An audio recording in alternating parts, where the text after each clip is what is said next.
ദൈവനാമത്തിന് മഹത്വമുണ്ടാകട്ടെ. ഈ ക്വാർട്ടറിലെ 12ാമത്തെ പാഠം പഠിക്കുവാനാണ് നമ്മൾ ഇന്ന് കടന്നു വന്നിരിക്കുന്നത്. വിചാരണ ചെയ്തു ശുശ്രൂഷിച്ചു എന്ന തലക്കെട്ടോടുകൂടിയ ഈ പാഠമാണ് നമ്മളിന്ന് പഠിക്കുന്നത്. ഈ പാഠത്തിൻ്റെ മെയിനായിട്ടുള്ള കണ്ടൻറ്റ് എന്ന് പറയുന്നത് മാർക്കോസിൻ്റെ സുവിശേഷം 15ാം അധ്യായം. ആ അധ്യായം മുഴുവനുമാണ് നമ്മളിന്ന് പഠിക്കുന്നത്. നമുക്ക് അതിൻ്റെ മനപ്പാഠവാക്യം 9-ാം മണി നേരത്ത് യേശു എൻ്റെ ദൈവമേ എൻ്റെ ദൈവമേ നീ എന്നെ കൈവിട്ടത് എന്ത് എന്നർത്ഥമുള്ള എലോഹി എലോഹി ലമ്മ ശബക്താനി എന്ന് അത്യുച്ചത്തിൽ നിലവിളിച്ചു. മാർക്കോസ് 15:34. നമുക്ക് ഒരു നിമിഷം പ്രാർത്ഥിച്ചിട്ട് പഠനത്തിലേക്ക് കടക്കാം. സ്തുതിക്കുന്നപ്പോൾ സ്വർഗീയ പിതാവേ, നല്ല സമയത്തിനായിട്ട് നന്ദിയോടെ സ്തോത്രം ചെയ്യുന്നാഥ. അങ്ങയുടെ സന്നിധിയിലിരുന്ന് അങ്ങയുടെ വചനം പഠിക്കുന്ന ഈ നിമിഷങ്ങൾ അടിയങ്ങൾക്ക് ഏറ്റവും വിലയേറിയതാണെന്ന് അടിയങ്ങൾ കരുതുന്നു പിതാവേ. കൂടെ ഇരിക്കണം നാഥ. ഇന്ന് അടിയങ്ങൾ പഠിക്കുന്ന അങ്ങയുടെ തിരുവചനങ്ങളെല്ലാം അത് ആഴത്തിലുള്ള അർത്ഥങ്ങൾ ഗ്രഹിക്കുവാനും അത് ഞങ്ങളുടെ ജീവിതത്തിൽ പകർത്തുവാനും ഞങ്ങളെ സഹായിക്കണമേ എന്ന് പ്രാർത്ഥിക്കുന്നു. എല്ലാ മക്കളെയും അവിടെ നിന്ന് അനുഗ്രഹിക്കണമേ യേശുവിൻ്റെ പൊന്നുനാമത്തിൽ തന്നെ. ആമേൻ. ഈ 12ാം അധ്യായത്തിൽ അല്ലെങ്കിൽ മർക്കോസ് 15 എന്ന് പറയുന്ന ഒരു ഭാഗം എന്ന് പറയുന്നത് ഇതാണ് യേശു ക്രിസ്തുവിൻ്റെ കഷ്ടാനുഭവത്തിൻ്റെ ഹൃദയഭാഗം എന്ന് പറയാം. ആ യേശുവിൻ്റെ കുറ്റാരോപണവും വിചാരണയും ശിക്ഷാവിധിയും പടയാളിയുടെ പരിഹാസവും ക്രൂശീകരണവും പിന്നെയുള്ള മരണവും സംസ്കാരവും എല്ലാം നമുക്ക് ശവസംസ്കാരവും ഈ അധ്യായത്തിൽ രേഖപ്പെടുത്തിയിട്ടുണ്ട്. പിന്നെ ചില വിരോധാഭാസങ്ങൾ നമുക്ക് ഈ അധ്യായത്തിൽ കാണാനായിട്ട് സാധിക്കും. വിരോധാഭാസം എന്ന് പറയുമ്പോൾ ഒരു കാര്യത്തിന് തന്നെ 2 വ്യത്യസ്തമായിട്ടുള്ള അർത്ഥങ്ങൾ നമുക്ക് കാണാനായിട്ട് സാധിക്കും. വിരുദ്ധമായ അർത്ഥങ്ങൾ, അതാണ് ഇതിന് വിരോധാഭാസം എന്ന് പറയുന്നത്. ഈ നമ്മുടെ പുസ്തകത്തിൽ തന്നെ ഇങ്ങനെ 3 കാര്യങ്ങൾ പറഞ്ഞിട്ടുണ്ട്. വിരോധാഭാസം എന്ന് പറയുമ്പോൾ 3 ഘടകങ്ങൾ. ഒന്ന്, അർത്ഥത്തിന് 2 തലങ്ങളുണ്ട്, 2 തരത്തിലുള്ള അർത്ഥങ്ങളുണ്ടാകും. പിന്നെ ആ 2 തലങ്ങളും അന്യോന്യ പോരാട്ടത്തിൽ വിപരീതമായ 2 അർത്ഥങ്ങളായിരിക്കും. ഒന്നാമത്തേത് നമ്മൾ പറഞ്ഞാൽ അതിന് 2 അർത്ഥങ്ങളുണ്ടാകും, അത് 2ഉം വിപരീതമായ അർത്ഥങ്ങളായിരിക്കും. ചിലർ അത് ആ വിപരീതമായ അർത്ഥത്തിൽ അതെന്താണെന്ന് തിരിച്ചറിയാൻ പറ്റാതെ ഇരിക്കുന്നവരും ഉണ്ടാകും. അത് നമ്മളെക്കുറിച്ചുള്ളതാണോ അല്ലെങ്കിൽ അവരെക്കുറിച്ചുള്ളതാണോ ഒന്നും മനസ്സിലാകാതെ ഇരിക്കുന്നതും ഉണ്ടാകും. അപ്പോൾ ഇതൊക്കെയാണ് നമ്മൾ ഈ അധ്യായത്തിൽ ഈ പാഠത്തിൽ പഠിക്കാനായിട്ട് പോകുന്നത്. അപ്പം നമ്മൾ പാഠത്തിലേക്ക് പ്രവേശിക്കുമ്പോൾ ആദ്യം 15ാം അധ്യായം തുടങ്ങുന്നതാണ്. 15ാം അധ്യായം 1-ാമത്തെ വാക്യം തുടങ്ങിയാണ് നമ്മുടെ ആദ്യത്തെ പാഠ്യവിഷയം. 1 തുടങ്ങി 15 വരെയുള്ള വാക്യങ്ങൾ.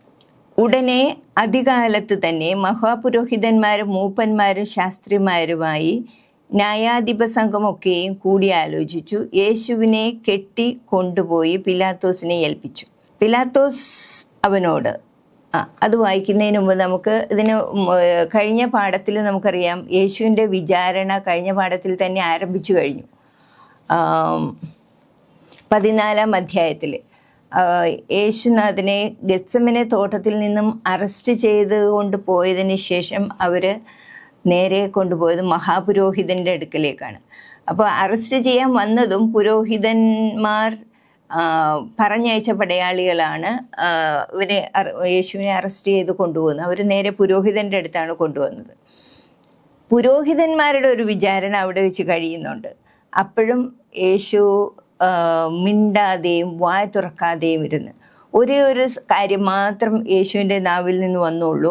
അത് നീ അത്യുന്നതനായ ദൈവത്തിൻ്റെ അല്ലെങ്കിൽ വന്യനായവൻ്റെ പുത്രനായ ക്രിസ്തുവോ എന്ന് ചോദിച്ചതിന് മാത്രം യേശു ഉത്തരം പറഞ്ഞു, ഞാനാകുന്നു. മനുഷ്യപുത്രൻ സർവശക്തിൻ്റെ വലത്തുഭാഗത്തിരിക്കുന്ന ആകാശമേഘങ്ങളോട് വരുന്നത് നിങ്ങൾ കാണും എന്നും യേശു പറഞ്ഞു. അത് കേട്ടപ്പോഴേക്കും മഹാപുരോഹിതൻ വസ്ത്രം കീറി. അത്രമാത്രം വലിയ ദൂഷണമാണ് യേശു പറഞ്ഞതെന്നുള്ള രീതിയിലാണ് അവർക്ക് സഹിക്കാൻ പറ്റാതെ അത് വസ്ത്രം കീറി. എന്നിട്ട് അവർ ഉടനെ ഒരു തീർപ്പ് കൽപ്പിച്ച് ഇവൻ മരണയോഗ്യൻ ആണ്, മരണത്തിന് ഇവൻ യോഗ്യനാണെന്ന് അവരവിടെ തീരുമാനിച്ചു. പക്ഷെ അവർക്ക് മരണശിക്ഷ വിധിക്കാനായിട്ട് പറ്റത്തില്ല. ഇവിടെ അവർ വിചാരണ നടത്തിയ ഒരു അല്ലെങ്കിൽ കുറ്റം കണ്ടുപിടിച്ചതും മതപരമായ ഒരു അടിസ്ഥാനത്തിലാണ് ഈ കുറ്റം കണ്ടുപിടിക്കുന്നത്. യേശു ദൈവത്തിൻ്റെ പുത്രൻ എന്ന് പറഞ്ഞു. ആ ഒരു കുറ്റം അത് ദൈവദൂഷണമാണ്. പക്ഷെ അതിൽ അവർക്ക് മരണശിക്ഷ വിധിക്കാൻ അധികാരമില്ല. അതുകൊണ്ടാണ് അവരെന്ത് ചെയ്തത്, ഈ ഒന്നാമത്തെ ഉടനെ അധികാലത്ത്, അപ്പം ഈ മഹാപുരോഹിതൻ്റെ ആസ്ഥാനത്ത് നടക്കുന്നതെല്ലാം രാത്രിയിൽ, ആ രാത്രി മുഴുവനും യേശു ഉറങ്ങാനായിട്ട് സാധിച്ചിട്ടേ ഇല്ല. അതുപോലെയുള്ള ചോദ്യം ചെയ്യലും എല്ലാമായിരുന്നു. അവസാനം തൻ്റെ കൂടെ എന്നും എപ്പോഴും ആരെല്ലാം ഇടറിപ്പോയാലും ഞാൻ പോവില്ല എന്ന് പറഞ്ഞ പത്രോസ് തന്നെ തള്ളിപ്പറയുന്നതും കൂടെ കേട്ടു യേശുനാഥൻ. അത് കഴിഞ്ഞ് അധികാലത്ത് ഉടനെ ഇവരെല്ലാവരും കൂടി പ്ലാൻ ചെയ്യും. മഹാപുരോഹിതന്മാരും മൂപ്പന്മാരും ശാസ്ത്രിമാരുമായി ന്യായാധിപ സംഘം എന്ന് വെച്ചാൽ സൻഹെദ്രിൻ സംഘം ഉടനെ കൂടി ആലോചിക്കുകയാണ്. രാത്രിയിലെ ആ ചോദ്യം ചെയ്യലിൽ നിന്നും യേശുവിൻ്റെ വായിൽ നിന്ന് വന്ന ആ വാക്കുകൾ, ദൈവദൂഷണം, അവൻ മരണത്തിന് യോഗ്യനാണ് എന്നുള്ള ആ ഒരു തീരുമാനത്തിലൂടെ അവർ വീണ്ടും ആലോചിച്ചു, ഇനി എന്താ ചെയ്യേണ്ടത്, നമുക്ക് മരണശിക്ഷ വിധിക്കാൻ പറ്റത്തില്ല. അങ്ങനെയാണ് അവർ യേശുവിനെ കൂട്ടിക്കൊണ്ട് കെട്ടി കൊണ്ടുപോയി പിലാത്തോസിനെ ഏൽപ്പിച്ചു. പിലാത്തോസ് നമുക്കറിയാം ഗലീലയിലല്ല, യഹൂദയിലെ നാടുവാഴിയായിരുന്നു. പിലാത്തോസിൻ്റെ ഒരു ചെറിയ ബാക്ക്ഗ്രൗണ്ട് ഇവിടെ പറഞ്ഞിരിക്കുന്നത് AD 26 മുതൽ 36 വരെ പിലാത്തോസ് യഹൂദിയയിലെ നാടുവാഴിയായിരുന്നു. അദ്ദേഹം ദയയുള്ള ഒരു നേതാവല്ലായിരുന്നു എന്നാണ് പറയുന്നത്. പിലാത്തോസ് തൻ്റെ അനേക പ്രവൃത്തികളും ദേശവാസികളുടെ ഇടയിൽ പിലാത്തോസ് ഒരു ദയുള്ള നേതാവല്ലായിരുന്നു. പിലാത്തോസ് തൻ്റെ അനേക പ്രവൃത്തികളും ദേശവാസികളുടെ ഇടയിൽ സംഭ്രാന്തി പരത്തിയിരുന്നു.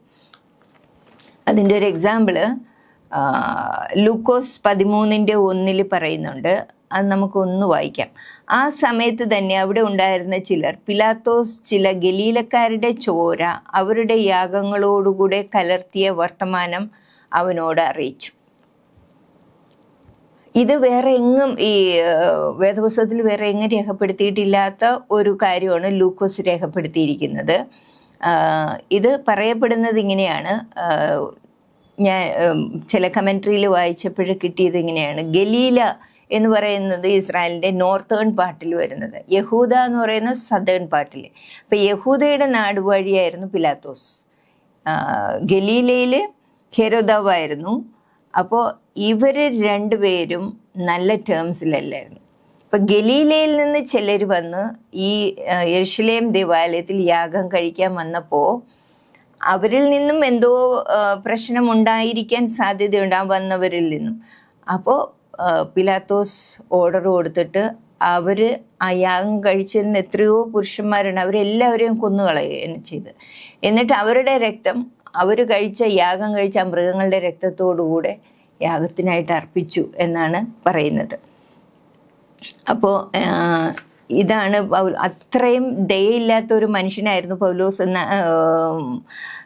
പിലാത്തോസ് എന്നാണ് ഇതിൽ രേഖപ്പെടുത്തിയിരിക്കുന്നത്. അപ്പോൾ ഇവിടെ യേശുവിനെ കൊണ്ടുവന്നത് ഇവർക്ക് ശിക്ഷ വിധിക്കാൻ പറ്റാത്തത് കൊണ്ടാണ് മഹാപുരോഹിതന്മാരെല്ലാം യേശുവിനെ ഇവിടെ കൊണ്ടുവരുന്നത്. പിലാത്തോസ് അവനോട്, നീ യഹൂദന്മാരുടെ രാജാവോ എന്ന് ചോദിച്ചതിന് ഞാനാകുന്നു എന്ന് അവൻ ഉത്തരം പറഞ്ഞു. അപ്പോൾ ഇവിടെ യേശുവിനെ കൊണ്ടുവന്നിട്ട് എന്താണ് യേശു ചെയ്ത കുറ്റമെന്ന് പിലാത്തോസിനോട് അവർ പറഞ്ഞതായിട്ട് ഇവിടെ രേഖപ്പെടുത്തിയിട്ടില്ല. പക്ഷെ പിലാത്തോസ് ചോദിച്ച ഈ ക്വസ്റ്റ്യനിൽ നിന്നും, ഈ ക്വസ്റ്റ്യൻ എന്തായിരുന്നു, നീ യഹൂദന്മാരുടെ രാജാവോ എന്ന ക്വസ്റ്റ്യൻ ചോദിച്ചതിൽ നിന്ന് നമുക്ക് മനസ്സിലാക്കാം ഇവർ യേശുവിനെ കുറിച്ച് പിലാത്തോസിനെ എന്താണ് ധരിപ്പിച്ചതെന്ന്. യേശു ജനങ്ങളുടെ ഇടയിൽ റോമൻ ചക്രവർത്തിമാർക്കെതിരായിട്ട് പല കാര്യങ്ങളും ചെയ്യുന്നുണ്ട്. അവരുടെ ഇടയിൽ അതിൻ്റേതായിട്ടുള്ള പ്രവർത്തനങ്ങൾ നടക്കുന്നുണ്ട്. ജനങ്ങളെ റോമൻ ഭരണത്തിനെതിരായിട്ട് തിരിക്കാനും അവൻ തന്നെ യഹൂദന്മാരുടെ രാജാവ് എന്ന് പറഞ്ഞ് ജനങ്ങളെ പഠിപ്പിക്കുന്നുണ്ട് എന്നൊക്കെ ആയിരിക്കണം ഇവർ പറഞ്ഞിട്ടുണ്ടാകുന്നു. മറ്റ് സുവിശേഷങ്ങളിൽ അതിൽ കുറച്ചും കൂടി ഡീറ്റെയിൽ ആയിട്ട് എഴുതിയിട്ടുണ്ട്. അപ്പോൾ അതുകൊണ്ടായിരിക്കാം പിലാത്തോസ് ഇങ്ങനെ ഒരു ചോദ്യം ചോദിച്ചത്. അപ്പോൾ അതിന് അർത്ഥം അവന് കലഹം ഉണ്ടാക്കാൻ, ജനങ്ങളുടെ ഇടയിൽ കലഹം ഉണ്ടാക്കാൻ ശ്രമിച്ചു എന്നുള്ളൊരു കുറ്റമാണ്. അതൊരു രാജ്യദ്രോഹ കുറ്റമായിട്ടാണ് അവർ കണക്കാക്കുന്നത്. അതാണ് പിലാത്തോസ് അവനോട് ചോദിക്കുന്നത്, നീ യഹൂദന്മാരുടെ രാജാവോ എന്ന് ചോദിച്ചതിന് ഞാനാകുന്നു എന്ന് അവൻ ഉത്തരം പറഞ്ഞു. മഹാപുരോഹിതന്മാർ അവനെ ഏറിയെന്ന് കുറ്റം ചുമത്തി. പിലാത്തോസ് പിന്നെയും അവനോട് ചോദിച്ചു, നീ ഒരു ഉത്തരവും പറയുന്നില്ല. അപ്പൊ ഇവിടെയും പിലാത്തോസ് ചോദിച്ച ഒരു ഉത്തരത്തിന് മാത്രം യേശു ഉത്തരം പറഞ്ഞു, ഒരു ചോദ്യത്തിന് മാത്രം. നീ യഹൂദന്മാരുടെ രാജാവോ എന്ന് ചോദിച്ചപ്പോൾ ഞാനാകുന്നു എന്നുത്തരം പറഞ്ഞു. അവിടെ മഹാപുരോഹിതന്മാരുടെ എവിടെയുള്ള വിചാരണയിലും നീ വന്യനായവന്റെ പുത്രനാകുന്ന ക്രിസ്തുവോ എന്ന് ചോദിച്ചു. അപ്പോഴും യേശു പറഞ്ഞു ഞാനാകുന്നു. ആ രണ്ട് കാര്യം മാത്രം, സത്യമായിട്ടുള്ള രണ്ട് കാര്യം മാത്രം യേശു അവിടെ സമ്മതിക്കുകയാണ്. ബാക്കി അവനെതിരായിട്ട് എന്തെല്ലാം കുറ്റം, മഹാപുരോഹിതന്മാർ അവനെ ഏറിയൊന്ന് കുറ്റം ചുമത്തി. പല കുറ്റങ്ങളും അവർക്ക് യേശുവിനെ കുറിച്ച് പറയാനുണ്ടായിരുന്നു. അതിനൊന്നും യേശു ഒരു ഉത്തരവും പറഞ്ഞില്ല. നമ്മൾ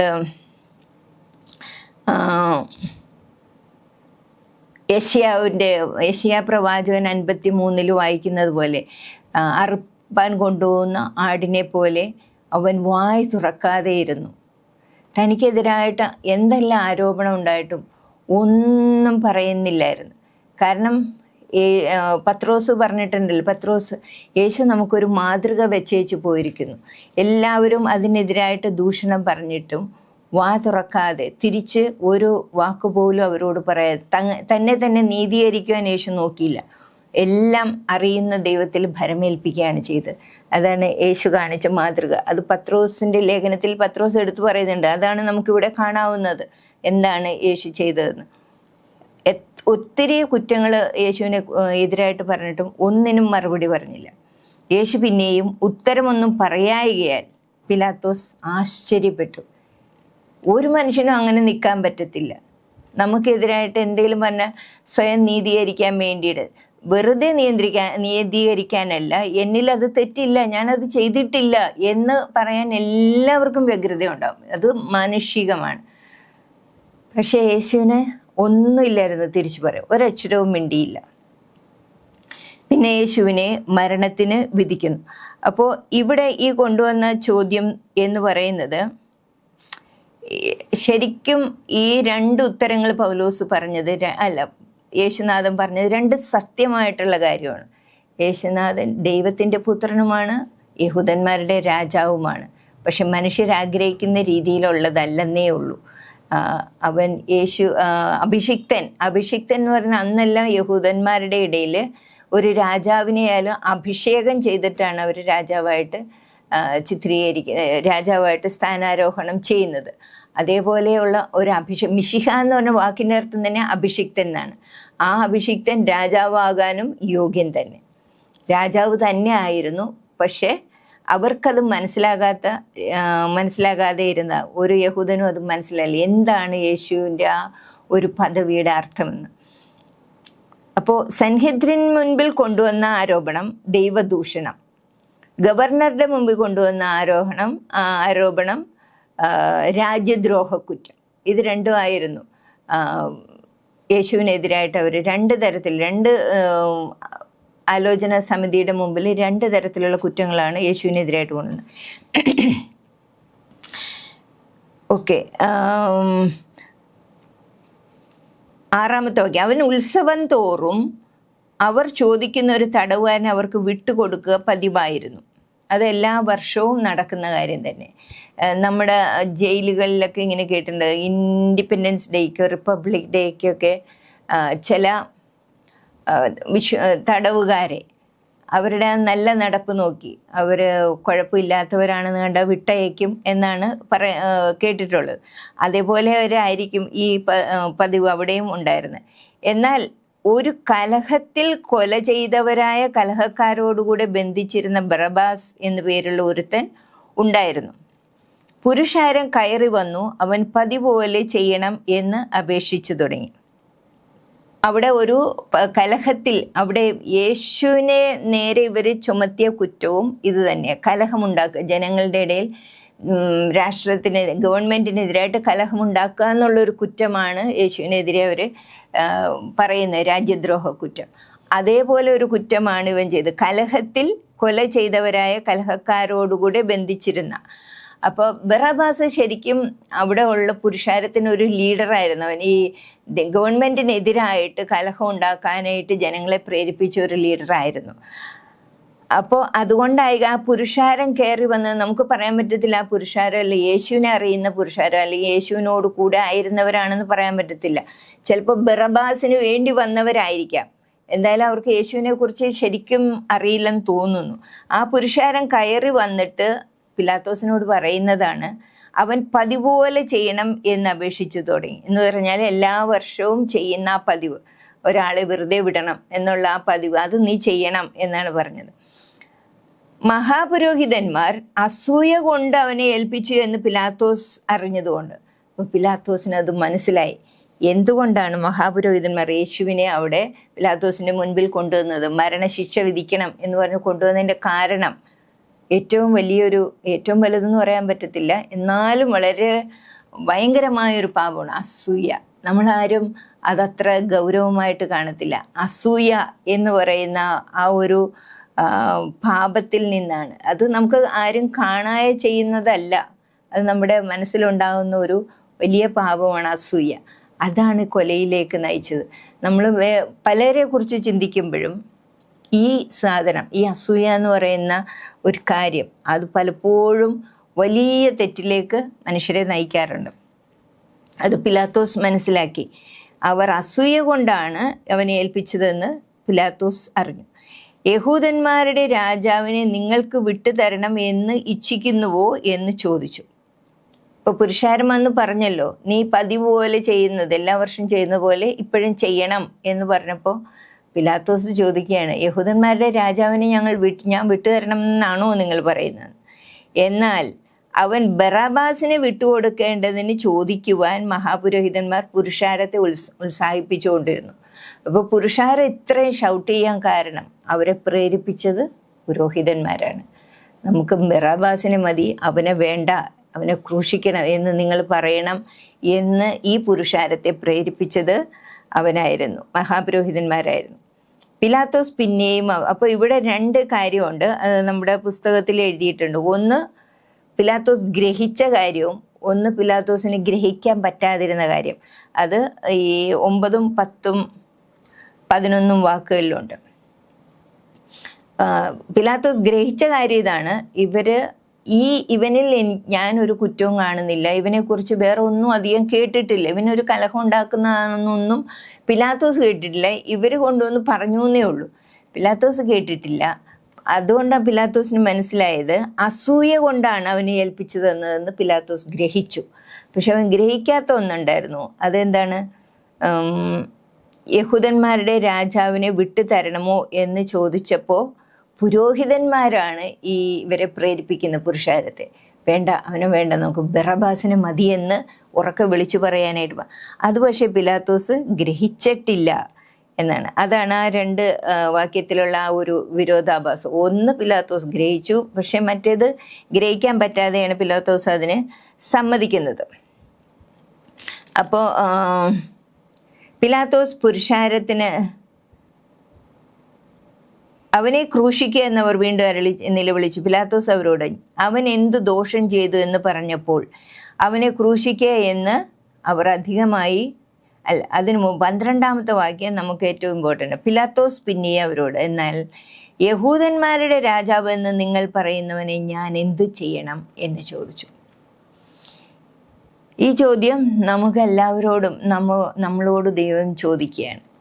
ഞാൻ അയച്ച എൻ്റെ പുത്രനെ നിങ്ങൾ എന്ത് ചെയ്തു, അല്ലെങ്കിൽ എന്ത് ചെയ്യുന്നു അവനോട്?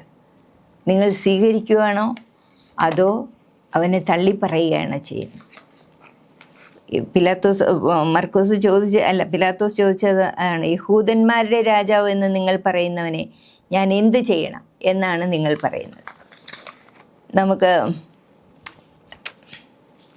യോഹന്നാൻ്റെ സുവിശേഷം 3:19 ന്യായവിധി എന്നതോ വെളിച്ചം ലോകത്തിൽ വന്നിട്ടും മനുഷ്യരുടെ പ്രവൃത്തി ദോഷമുള്ളതാകയാൽ അവർ വെളിച്ചത്തേക്കാൾ ഇരുളിനെ സ്നേഹിച്ചത് തന്നെ. വെളിച്ചം ലോകത്തിൽ വന്ന്, അത് യേശു ആണെന്ന് യോഹന്നാൻ തന്നെ സാക്ഷ്യപ്പെടുത്തിയിട്ടുണ്ട്. അവനിൽ ജീവൻ ഉണ്ടായിരുന്നു. 1-ാം അധ്യായത്തിൽ പറയുന്നത് അവനിൽ ജീവൻ ഉണ്ടായിരുന്നു, ജീവൻ മനുഷ്യരുടെ വെളിച്ചമായിരുന്നു. ആ വെളിച്ചം ലോകത്തിൽ വന്നിട്ടും മനുഷ്യർ ഇരുളിനെ സ്നേഹിക്കുന്നതുകൊണ്ട് അവർക്ക് ആ വെളിച്ചത്തെ സ്വീകരിക്കാൻ കഴിഞ്ഞില്ല. അപ്പം അതാണ് ന്യായവിധി എന്നാണ് പറയുന്നത്. ന്യായവിധിയിൽ ദൈവം ചോദിക്കുന്നത് ഇത് മാത്രമായിരിക്കും: ഞാൻ നിങ്ങളുടെ എല്ലാവരും രക്ഷയ്ക്കായിട്ട് എൻ്റെ പുത്രനെ അയച്ചു, ആ പുത്രനോട് നിങ്ങൾ എന്താണ് ചെയ്തത്? പുത്രനെ നിങ്ങൾ സ്വീകരിച്ചുവോ അതോ അവനെ തിരസ്കരിച്ചുവോ? ഇവിടെ പിലാത്തോസ് ചോദിക്കുന്നതാണ്, ഈ ആളെ ഞാൻ എന്ത് ചെയ്യണം? അപ്പോൾ അവരെല്ലാവരും കൂടെ പറഞ്ഞത് അവനെ ക്രൂശിക്കുക. പിലാത്തോസ് അവരോട് അവൻ എന്ത് ദോഷം ചെയ്തു എന്ന് പറഞ്ഞപ്പോൾ അവർക്കൊന്നും അപ്പോഴും പറയാനില്ല. എപ്പോഴും പറഞ്ഞുകൊണ്ടിരിക്കുന്ന അവനെ ക്രൂശിക്കുക, ക്രൂശിക്കുക. പിലാത്തോസ് പുരുഷാരത്തിന് തൃപ്തി വരുത്തുവാൻ ഇച്ഛിച്ച് ബറബാസിനെ അവർക്ക് വിട്ടുകൊടുത്തു. യേശുവിനെ ചമ്മട്ടി കൊണ്ട് അടുപ്പിച്ച് ക്രൂശിക്കുവാൻ ഏൽപ്പിച്ചു. ഇവിടെ പിലാത്തോസ് ഒരു നല്ല ജഡ്ജായിട്ടല്ല പ്രവർത്തിച്ചത്. പിലാത്തോസ് മനുഷ്യൻ്റെ അഭിപ്രായത്തിന് വിട്ടുകൊടുക്കുകയാണ്. സാധാരണ അങ്ങനെയല്ല വിധി നടത്തേണ്ടത്. അത് അവർ കേട്ടിട്ട് അതിൻ്റെ ശരിയായിട്ടുള്ള കാര്യങ്ങൾ ശരിയാണോ തെറ്റാണോ, അവനെതിരായിട്ടുള്ള ആരോപണങ്ങൾ ശരിയാണോ തെറ്റാണോ എന്ന് അറിഞ്ഞിട്ട് നീതിപൂർവമായിട്ടുള്ളൊരു വിധി പ്രസ്താവിക്കേണ്ടതിന് പകരം പിലാത്തോസ് ചെയ്തത് അവർക്ക് ജനങ്ങൾക്ക് നിശ്ചയിക്കാൻ വിട്ടുകൊടുത്തിരിക്കുകയാണ്. ഇതാണ് യേശുവിനെ കുറിച്ചുള്ള നമ്മുടെ ജീവിതത്തിലുള്ള കാര്യം. നമ്മളാണ് തീരുമാനിക്കേണ്ടത്. നമ്മൾ ഓരോ വ്യക്തികളാണ് തീരുമാനിക്കേണ്ടത്. ഞാൻ അവനെ സ്വീകരിക്കണമോ അതോ അവനെ റിജക്റ്റ് ചെയ്യണോ, നിരസിക്കണമോ എന്നുള്ളത്. യോഹന്നാൻ്റെ സുവിശേഷത്തിൽ പറയുന്നുണ്ട് 1:12 അവനെ കൈക്കൊണ്ട് അവൻ്റെ നാമത്തിൽ വിശ്വസിക്കുന്ന ഏവർക്കും ദൈവമക്കളാകുവാൻ ദൈവം അധികാരം കൊടുത്തു. അപ്പോൾ നമ്മൾ അവനെ സ്വീകരിക്കണോ വേണ്ടയെന്ന് നമ്മൾ എടുക്കുന്ന തീരുമാനമാണ്. പിലാത്തോസ് യേശുവിനെ കൊടുത്തിട്ട് ജനങ്ങളുടെ അഭിപ്രായം അനുസരിച്ചാണ് അവർക്ക് വിട്ടുകൊടുത്ത് ക്രൂശിക്കുവാനായിട്ട്. നമ്മളങ്ങനെ ക്രൂശിക്കുന്നവരാണോ അല്ലയോ എന്ന് നമ്മൾ തീരുമാനമെടുക്കേണ്ടതാണ്. ഈ പാഠത്തിൽ നിന്ന് നമ്മൾ ആ തീരുമാനം എടുക്കേണ്ടതാണ്. ആൾക്കൂട്ടത്തെ പിന്തുടരുന്നതിൽ നിന്ന് നിങ്ങളെ തടയുന്നത് എന്താണ്? അങ്ങനെ ചെയ്യുവാനുള്ള സമ്മർദ്ദം അത്ര വലുതായിരിക്കുമ്പോൾ ഇനിയും വലിയ സമ്മർദ്ദങ്ങൾ നമ്മൾ നേരിടാനുണ്ട് നമ്മുടെ ജീവിതത്തിൽ. ആ സമയം നമ്മൾ ആർക്ക് വേണ്ടി നിൽക്കും എന്നുള്ളതാണ് ഏറ്റവും വലിയ കാര്യം. അത് നമ്മൾ ഇന്ന് ഡിസൈഡ് ചെയ്യണം. ഞാൻ ആരുടെ ഭാഗത്ത് നിൽക്കും? ദൈവത്തിൻ്റെ ഭാഗത്ത് നിൽക്കുമോ അതോ എതിരാളിയായ ശത്രുവായ പിശാചിൻ്റെ ഭാഗത്ത് നിൽക്കണമോ എന്നുള്ളത് അത് നിങ്ങൾ തീരുമാനിക്കേണ്ടതാണ്. അടുത്ത ഭാഗത്തേക്ക് നമ്മൾ കടക്കുമ്പോൾ യേശുവിനെ അവനെ എന്തിനാണ് ഏൽപ്പിച്ചത്? അടുപ്പിച്ചിട്ട് ചമ്മട്ടി കൊണ്ട് അടുപ്പിച്ചിട്ട് ക്രൂശിക്കാൻ ഏൽപ്പിച്ചു. അതാണ് പിലാത്തോസ് ചെയ്തത്. ഉടനെ അവർക്കെല്ലാവർക്കും ഭയങ്കര സന്തോഷമായി. യേശുവിനെ കൊണ്ടുവന്നവർ ആസ്ഥാനമായ മണ്ഡപത്തിനകത്ത് കൊണ്ടുപോയി പട്ടാളത്തെ എല്ലാം വിളിച്ചുകൂട്ടി, എല്ലാവരും വിളിച്ചുകൂട്ടി. എന്നിട്ട് അവൻ എന്ത് ചെയ്തു? അവരൊരു നാടകം അവിടെ കളിക്കാൻ പോകും, ഒരു ഫണ്ണി ഷോ നടത്താൻ പോവുകയാണ്. യേശുവിനെ വെച്ചുകൊണ്ട് പരിഹസിച്ച് ഏറ്റവും നിന്ദ്യമായ രീതിയിൽ ആ കുറ്റവാളിയുടെ ജീവിതത്തിൽ മരണത്തിന് മുമ്പ് എല്ലാവരുടെ മുമ്പിൽ വെച്ച് പരിഹസിച്ച് അതിന് ശേഷമാണ് അവർ ശിക്ഷ നടപ്പാക്കുന്നത്. അതിനായിട്ടാണ് രക്താംബരം ധരിപ്പിച്ചത്. രക്താംബരം എന്ന് പറയുന്നത് രാജാക്കന്മാരുടെ വസ്ത്രമാണ്. അതിൻ്റെ കളറാണ് രക്താംബരം. Purple colour. റോയൽറ്റിയാണ് കാണിക്കുന്നത്, രാജകീയത്വത്തെ കാണിക്കുന്നത്.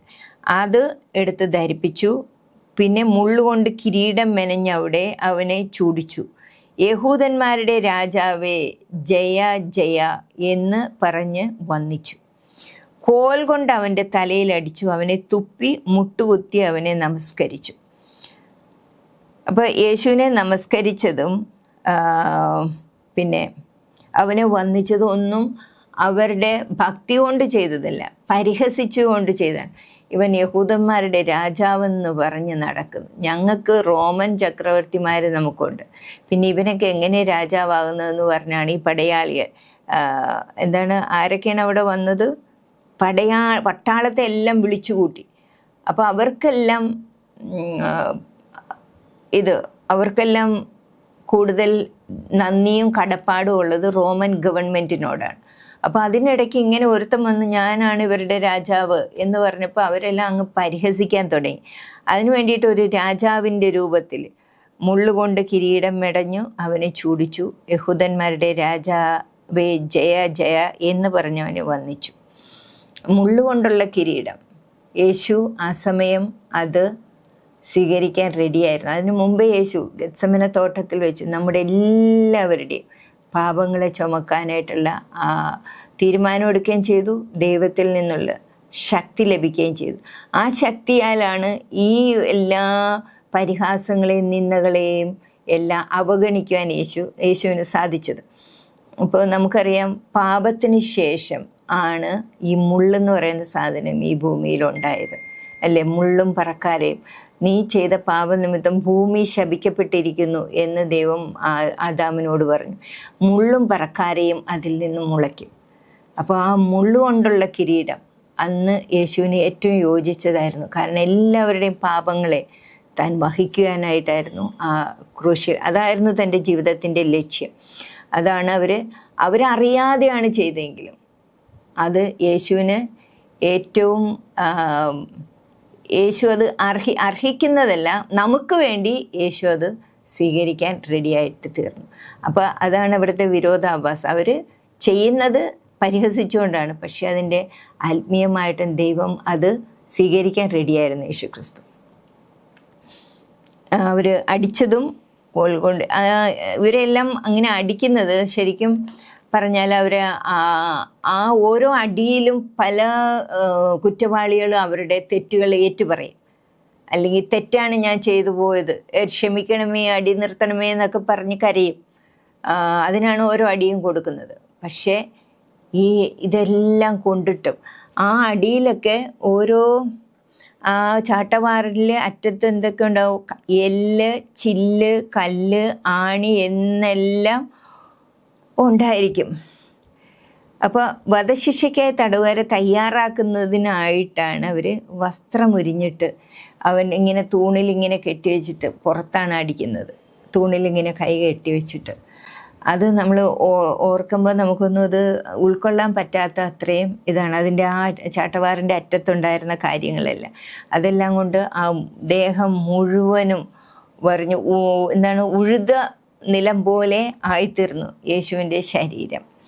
ചാട്ട കൊണ്ട് അടുപ്പിച്ചതിന് ശേഷം വധശിക്ഷയ്ക്ക് ചുമതലപ്പെട്ട പടയാളികൾ രക്താംബരം ധരിപ്പിച്ച് തലയിൽ ഒരു മുൾക്കിരീടം വെച്ച് യഹൂദന്മാരുടെ രാജാവ് എന്ന വിധം പരിഹസിച്ചു.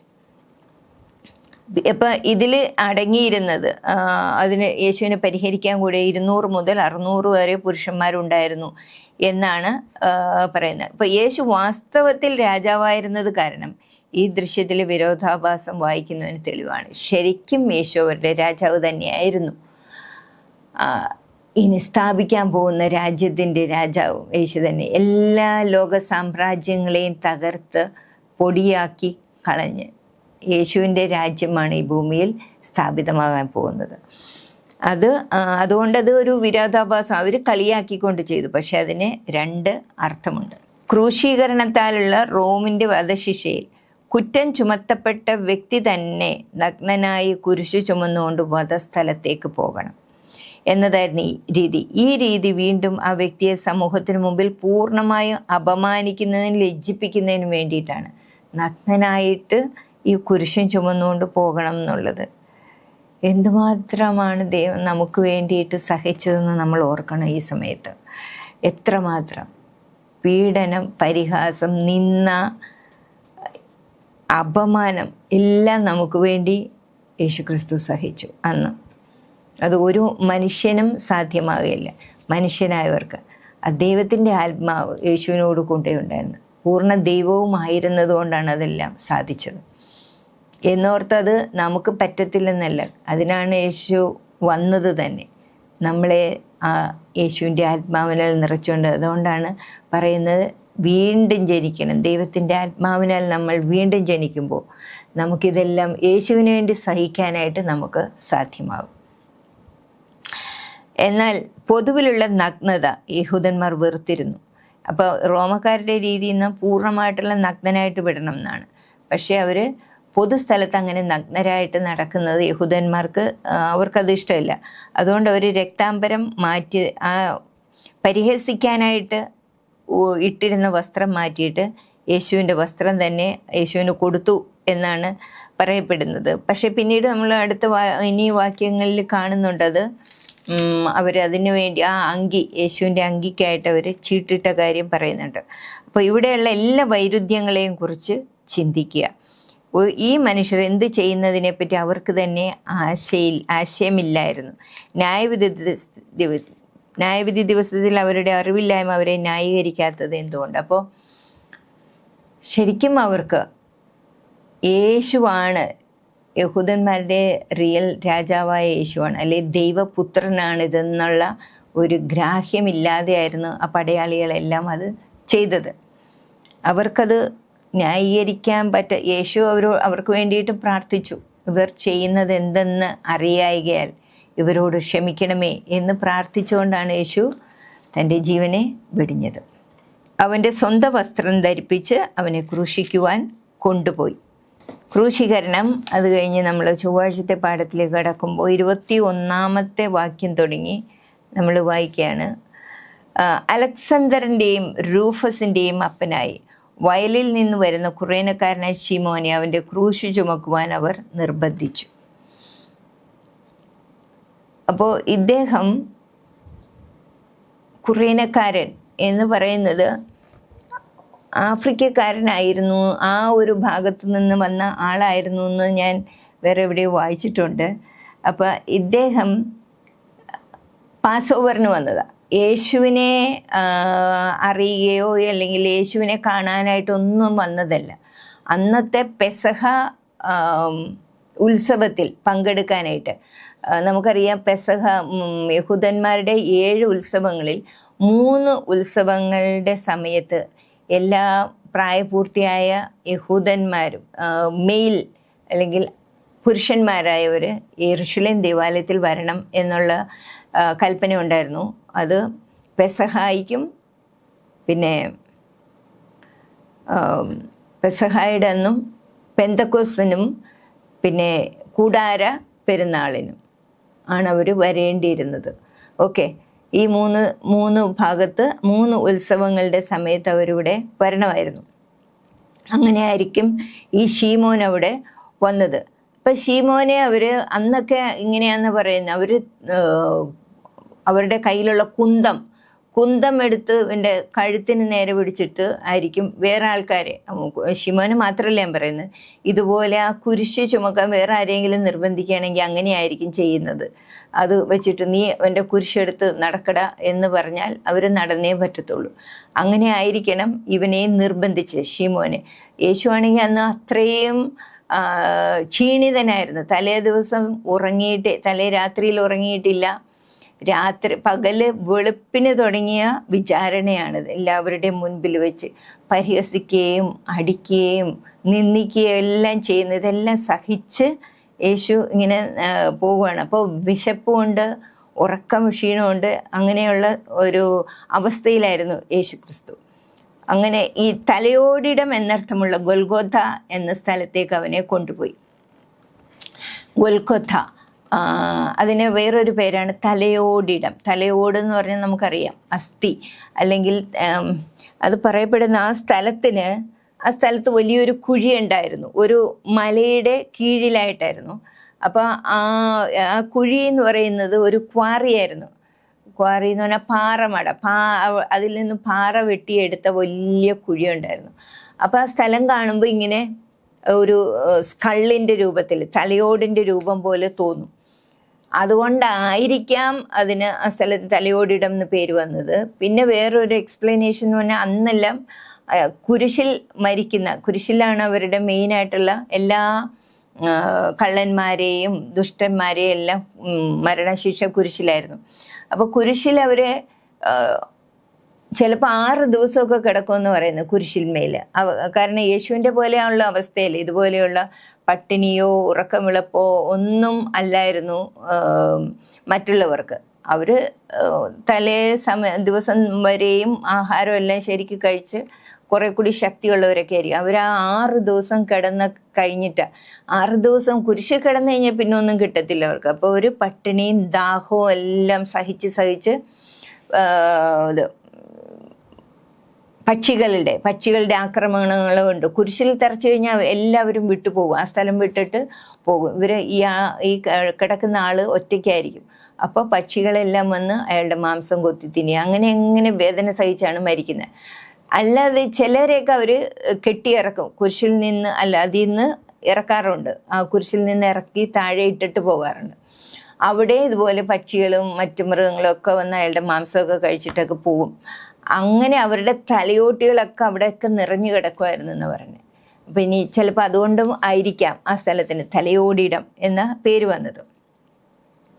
അങ്ങനെ ആ സ്ഥലത്തേക്കാണ് യേശുവിനെ കൊണ്ടുപോയത്. കണ്ടിവെണ്ണ കലർത്തിയ വീഞ്ഞ് അവന് കൊടുത്തു, അവനോ വാങ്ങിയില്ല. കണ്ടിവെണ്ണ എന്ന് പറഞ്ഞാൽ മിർ എന്നാണ്. They tried to give him wine mixed with myrrh. Myrrh എന്ന് പറയുന്നത് നമ്മൾ മലയാളത്തിൽ മൂര്, രാജാക്കന്മാർ കൊണ്ടുവന്ന ഒരു പെർഫ്യൂമാണ്. പെർഫ്യൂം എന്ന് പറഞ്ഞാൽ ഒരു ചെടിയാണ്. മിർ എന്ന് പറയുന്ന ഒരു സസ്യം, നല്ല മണമുള്ളതാണ്. പക്ഷെ അത് ഭയങ്കര കയ്പും ആണെന്നാണ് പറയുന്നത് ടേസ്റ്റ് ചെയ്യുമ്പോൾ. അപ്പോൾ ഇത് കലർത്തിയിട്ടാണ്, അത് വീഞ്ഞിൽ കലർത്തിയിട്ടാണ് കൊടുക്കുന്നത്. അതിൻ്റെ കാരണം അങ്ങനെ ഒരു പല പടയാളികൾ ഈ കുറ്റവാളികൾക്ക് അങ്ങനെ കൊടുക്കാറുണ്ട് എന്നാണ് പറയപ്പെടുന്നത്. അതിൻ്റെ കാരണം എന്ന് പറഞ്ഞാൽ അവരുടെ ബോധമൊക്കെ മറഞ്ഞ് ഒരു തരം മന്ദത വരെ, ഒരു കണക്കിന് ഒരു അനസ്തെറ്റിക് ശക്തി ഉണ്ടാകും അതിൽ നിന്നാണ് പറയപ്പെടുന്നത്.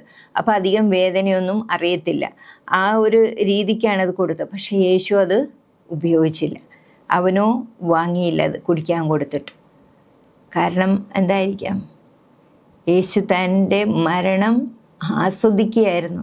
ജനങ്ങൾക്ക് വേണ്ടി ഞാൻ സഹിക്കാൻ പോകുന്ന മരണം. നമ്മളത് എബ്രായൻ ലേഖനം 2-ാം അധ്യായത്തിൽ ഇങ്ങനെ വായിക്കുന്നു, 2:9.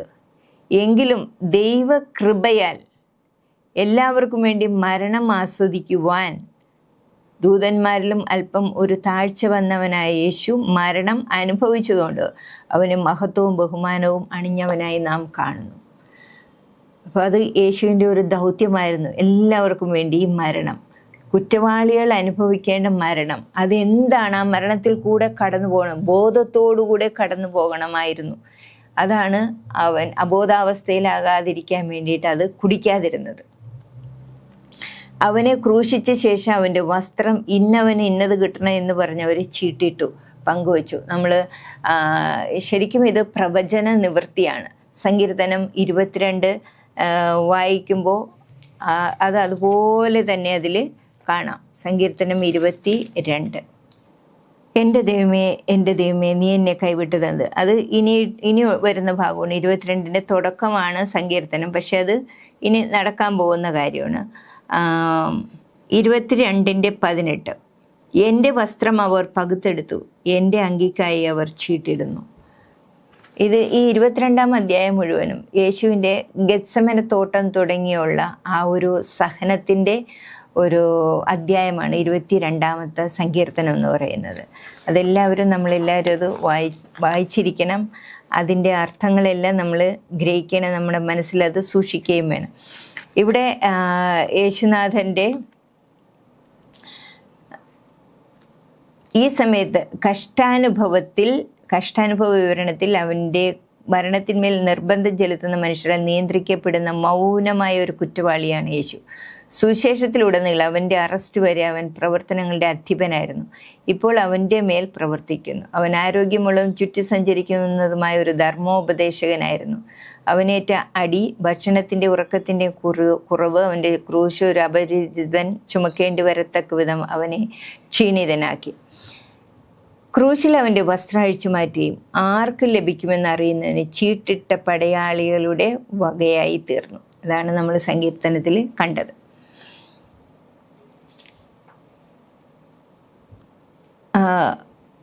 രക്തരഹിതമായ ഒരു വധശിക്ഷാ രീതിയായിരുന്നു ക്രൂശീകരണം. രക്തരഹിതം എന്ന് പറഞ്ഞാൽ ബ്ലഡ് ഒഴുകാത്ത ഒരു വധശിക്ഷ. അതിന് പ്രധാനപ്പെട്ട രക്തധമനികളൊന്നും തന്നെ കടന്നു പോകാത്ത ഉള്ളം കൈയിലൂടെ അടിക്കുന്ന ആണിയാണ് ഒരുവനെ കുരിശിൽ തൂങ്ങി നിൽക്കുവാൻ ഇടയാക്കുന്നത്. അപ്പോൾ കയ്യിലാണ് അടിക്കേണ്ടത്, ഉള്ളം കയ്യിൽ. അപ്പോൾ കൈ എന്ന വാക്കിന് 2 കൈകളുമെന്നും കൈത്തണ്ട എന്നും അർത്ഥമാക്കാം. അപ്പോൾ ഇവിടെയും കൈത്തണ്ട എന്ന് പറയുന്നത് ഈ ഭാഗമാണ്. ഈ ഭാഗത്തായിരിക്കും അതോ ഉള്ളം കൈയിലായിരിക്കുമോ എന്തായാലും ക്രൂശീകരണത്തിൽ ഉള്ളം കൈക്ക് തന്നെ ശരീരത്തിൻ്റെ ഭാരം വഹിക്കുവാൻ മതിയായ രൂപഘടന ഇല്ല. കൈത്തണ്ടതിൻ്റെ മധ്യത്തിലൂടെ കടന്നു പോകുന്ന മധ്യസ്ഥിതി രക്തക്കുഴലുകൾ ആണികൾ കാരണം ഞെരിഞ്ഞു പോവുകയും കൈക്ക് അതികഠിന വേദന ഉണ്ടാകുകയും ചെയ്യുന്നു. ശ്വസനം പ്രയാസമായിരുന്നു. നല്ലൊരു ശ്വസനം ലഭിക്കുന്നതിന് ക്രൂശീകരിക്കപ്പെടുന്നവർ അവരുടെ ആണി തറച്ച കാലുകൾക്ക് നേരെ തള്ളുകയും കൈകൾ വളയ്ക്കുകയും വേണം. അത്ര ശ്വാസം കിട്ടാതെ ഉള്ള ഒരു മരണമാണ് യേശുക്രിസ്തുവിന്. ശരിക്കും ഒരു അറ്റാക്കായിരുന്നു യേശുവിനുണ്ടായിരുന്നത്. ശ്വാസം മുട്ടിയുള്ള മരണത്തിൻ്റെ കാരണങ്ങളിൽ ഒരെണ്ണം തളർന്ന് ശ്വാസം മുട്ടിയുള്ളതാണ്. ആ അവസ്ഥയിലായിത്തീർന്നു യേശുനാഥൻ. നമ്മുടെ എല്ലാവരുടെയും പാപങ്ങൾ വഹിച്ചുകൊണ്ട് ഏറ്റവും തളർന്നും ക്ഷീണിതനും വിശക്കുന്നവനുമായിട്ട് ഭക്ഷണത്തിൻ്റെ എല്ലാം കുറവ് ആ യേശുവിനെ അപ്പോൾ വളരെയധികം ബാധിച്ചിരുന്നു. അതിഭയങ്കരമായ പരിഹാസവും അപമാനവും അനുഭവിച്ചു. ദൈവത്തിൻ്റെ പുത്രൻ, അതിൽ യേശു സാധാരണ താൻ ആരാണെന്നതിനെ പറ്റി നിശബ്ദത പാലിക്കാൻ ആവശ്യപ്പെടുന്നു. തൽഫലമായി കർത്താവ്, ദൈവത്തിൻ്റെ പുത്രൻ, ക്രിസ്തു എന്നിങ്ങനെയുള്ള ക്രിസ്തുശാസ്ത്രപരമായ പേരുകൾ പലപ്പോഴും വിവരണത്തിൽ പ്രത്യക്ഷപ്പെടുന്നില്ല. പക്ഷേ ക്രൂശിലെത്തിയപ്പോൾ അതെല്ലാം മാറി. അതിനു മുമ്പെല്ലാം യേശു അതൊന്നും അധികം വെളിവാക്കിയിട്ടില്ല താൻ ആരാണെന്നുള്ളത്. പക്ഷെ ക്രൂശിൽ വെച്ചത് എല്ലാവരോടും പറയുകയാണ്. ചോദിച്ചപ്പോഴേ തന്നെ പറഞ്ഞു, ഞാനാകുന്നു എന്ന് അവൻ ഉത്തരം പറഞ്ഞു. ഓക്കെ, ഈ പരിഹസിച്ചതിലൂടെ ഒരു പ്രസ്താവന നമുക്കൊന്നുകൂടെ വായിക്കാം. മർക്കോസ് 15 നമ്മൾ വായിച്ചുകൊണ്ടിരിക്കുന്നത് 15-ാം അധ്യായം. അങ്ങനെ തന്നെ മഹാപുരോഹിതന്മാരും പിന്നീട് കുറേ പരിഹാസങ്ങൾ നമ്മൾക്ക് കേൾക്കാൻ സാധിക്കും. കണ്ടിവെണ്ണ കലർത്തിയ വീഞ്ഞ് അവന് കൊടുത്തു, അവൻ വാങ്ങിയില്ല. അവനെ ക്രൂശിച്ച ശേഷം അവൻ്റെ വസ്ത്രം ഇന്നവൻ ഇന്നത് കിട്ടണമെന്ന് ചീട്ടിട്ട് പങ്കുവച്ചു. അങ്ങനെ ക്രൂശിച്ചത് എപ്പോഴാണ്? 3-ാം മണി നേരമായപ്പോൾ. 3-ാം മണി എന്ന് പറയുന്നത് നമ്മുടെ ഈ ഇവിടെയുള്ള കാൽക്കുലേഷനിൽ 3 മണിയല്ല. 3-ാം മണി നേരം എന്ന് പറയുന്നത് യഹൂദന്മാരുടെ സമയം കണക്കാക്കുന്നതിനനുസരിച്ച് രാവിലെ 6 മണി തുടങ്ങി 7 മണി വരെയാണ് 1-ാം മണി നേരം. അപ്പോൾ 7 മണിയാണ് 1-ാം മണി പൂർത്തിയാകുന്നത്. 8 മണി 2-ാം മണി പൂർത്തിയാകുന്നത്. 9 മണി രാവിലെ 9 മണിയാകുമ്പോഴാണ് 3-ാം മണി നേരം എന്ന് പറയുന്നത്. അപ്പോൾ രാവിലെ 9 മണിക്കാണ് യേശുവിനെ ക്രൂശിച്ചത്. യഹൂദന്മാരുടെ രാജാവ് എന്നിങ്ങനെ അവൻ്റെ കുറ്റം മീതെ എഴുതിയിരുന്നു. ആ കുരിശിൻ്റെ മുകളിലായിട്ട്, തലയ്ക്ക് മുകളിലായിട്ട് എഴുതിയിരുന്നു യേശു പറഞ്ഞ കുറ്റം. പക്ഷെ അവരത് കളിയാക്കിയാണ് എഴുതിയെങ്കിലും സത്യമായ കാര്യമായിരുന്നു എഴുതിയത്. എന്താണ്? യഹൂദന്മാരുടെ രാജാവ് എന്നിങ്ങനെ അവൻ്റെ കുറ്റം മീതെ എഴുതിയിരുന്നു. അവർ 2 കള്ളന്മാരെ, ഒരുത്തനെ വലത്തും ഒരുത്തനെ ഇടത്തുമായി അവനോടുകൂടെ ക്രൂശിച്ചു. ഇനി നമ്മൾ കാണുന്നത് എല്ലാവരും യേശുവിനെ പരിഹസിക്കുന്നത്. കുരിശിൽ കിടന്നുകൊണ്ട് യേശു ആ പരിഹാസം മുഴുവനും കേട്ടു സഹിച്ചു. കടന്നു പോകുന്നവർ തലകുലിക്കൊണ്ട്, ഹാ ഹാ, മന്ദിരം പളിച്ച് 3 നാൾ കൊണ്ട് പണിയുന്നവനെ, നിന്നെ തന്നെ രക്ഷിച്ച് ക്രൂശിൽ നിന്ന് ഇറങ്ങി വാ എന്ന് പറഞ്ഞവനെ ദുഷിച്ചു. ഇത് നമുക്കറിയാം, യോഹന്നാൻ്റെ സുവിശേഷം 2-ാം അധ്യായത്തിൽ പറഞ്ഞതാണ്. യേശു ദേവാലയത്തിൽ ചെന്നുകൊണ്ട് അവരോട് സംസാരിക്കുമ്പോൾ അവർ പറഞ്ഞു, ഈ ദേവാലയം 46 വർഷമായിട്ട് പണിതുകൊണ്ടിരിക്കുക. അതിൻ്റെ ആ മഹത്വത്തെക്കുറിച്ചൊക്കെ പറഞ്ഞപ്പോഴാണ് യേശു പറഞ്ഞത്, ഇത് പൊളിച്ചു കളഞ്ഞാൽ അത് 3 ദിവസം കൊണ്ട് ഞാനതിനെ പണിയും എന്ന് പറഞ്ഞു. അപ്പോൾ അവർക്കത് സഹിക്കാൻ പറ്റിയില്ല. ഇത്രയും നാളായിട്ടവർ പണിതുകൊണ്ട് വരുന്ന ദൈവാലയം. യേശു യെരൂശലേമിലേക്ക് പോയി. അപ്പോൾ അവൻ്റെ ശിഷ്യന്മാർ നിന്റെ ആലയത്തെക്കുറിച്ചുള്ള എരിവെന്നെ തിന്നുകളയെന്ന് എഴുതിയിരിക്കുന്നോർത്ത്. എന്നാൽ യഹൂദന്മാർ അവനോട്, നിനക്ക് ഇങ്ങനെ ചെയ്യുന്നതിന് നീ എന്ത് അടയാളം കാണിച്ചു തരും എന്ന് ചോദിച്ചപ്പോഴാണ് യേശു പറഞ്ഞത്, ഈ മന്ദിരം പൊളിക്കുവാൻ ഞാൻ 3 ദിവസത്തിനകം അതിനെ പണിയും എന്നുത്തരം പറഞ്ഞു. യഹൂദന്മാർ അവനോട്, ഈ മന്ദിരം 46 സംവത്സരം കൊണ്ട് പണിതിരിക്കുന്നു, നീ 3 ദിവസത്തിനകം അതിനെ പണിയുമോ എന്ന് ചോദിച്ചു. അവനോ തൻ്റെ ശരീരം എന്ന മന്ദിരത്തെക്കുറിച്ചാണ് പറഞ്ഞത്. തൻ്റെ ശരീരം തൻ്റെ പിതാവിൻ്റെ വാസസ്ഥലമായിട്ടാണ് യേശു കണക്കാക്കിയിരുന്നത്. അതാണ് പലപ്പോഴും പറയുന്നത്, പിതാവ് എന്നിൽ വസിച്ചുകൊണ്ട് തൻ്റെ പ്രവൃത്തി ചെയ്യുന്നു. തൻ്റെ ഹൃദയത്തിൽ പിതാവുണ്ട്, അല്ലെങ്കിൽ തൻ്റെ ശരീരത്തിൽ അല്ലെങ്കിൽ തൻ്റെ ജീവനിൽ പിതാവുണ്ട് എന്ന ആ ഒരു കാര്യമാണ് വെളിപ്പെടുത്തി. അതാണ് ഇവിടെ കളിയാക്കിക്കൊണ്ട് മറ്റുള്ളവർ പറയുന്നത്. നീ മന്ദിരം പൊളിച്ചു 3 നാൾ കൊണ്ട് പണിയുന്നവനെ, നിന്നെ തന്നെ രക്ഷിച്ച് ക്രൂശിൽ നിന്നും ഇറങ്ങി വാ. യേശു ശരിക്കും സത്യമായിട്ടുള്ള കാര്യമാണ് അവിടെ നടക്കാൻ പോകുന്നത്. തൻ്റെ ശരീരമാവുന്ന മന്ദിരം ശിഷ്യന്മാരും യഹൂദന്മാരും മഹാപുരോഹിതന്മാരും പടയാളികൾ എല്ലാവരും കൂടി അത് പൊളിക്കാൻ പോവുകയാണ്. ആ ശരീരത്തെ നശിപ്പിക്കാൻ പോവുകയാണ്, കൊല്ലുവാൻ പോവുകയാണ്. പക്ഷേ 3 ദിവസത്തിനകം താൻ ഉയർത്തെഴുന്നേൽക്കും എന്ന് ശിഷ്യന്മാരോട് പറഞ്ഞിട്ടുണ്ടായിരുന്നു നേരത്തെ. ഇവൻ മറ്റുള്ളവരെ രക്ഷിച്ചു, നിന്നെ തന്നെ രക്ഷിച്ച് ക്രൂശിൽ നിന്ന് ഇറങ്ങി വാ എന്ന് പറഞ്ഞ് അവന് മറ്റൊരു പരിഹാസം അതാണ്. നിന്നെ തന്നെ രക്ഷിച്ച് ക്രൂശിൽ നിന്ന് ഇറങ്ങി വാ. ഇതെല്ലാം ഒന്നുമല്ല, പിശാചും സംഘവും അവിടെ എല്ലായിടത്തും ഉണ്ടായിരുന്നു എന്ന് പറയുന്നത്. ഇവനെ ഈ ദൗത്യത്തിൽ നിന്നും യേശുവിനെ പിന്തിരിപ്പിക്കുവാനായിട്ട് പിശാചാണ് ഓരോരുത്തരിലൂടെയും പ്രവർത്തിക്കുന്നത്.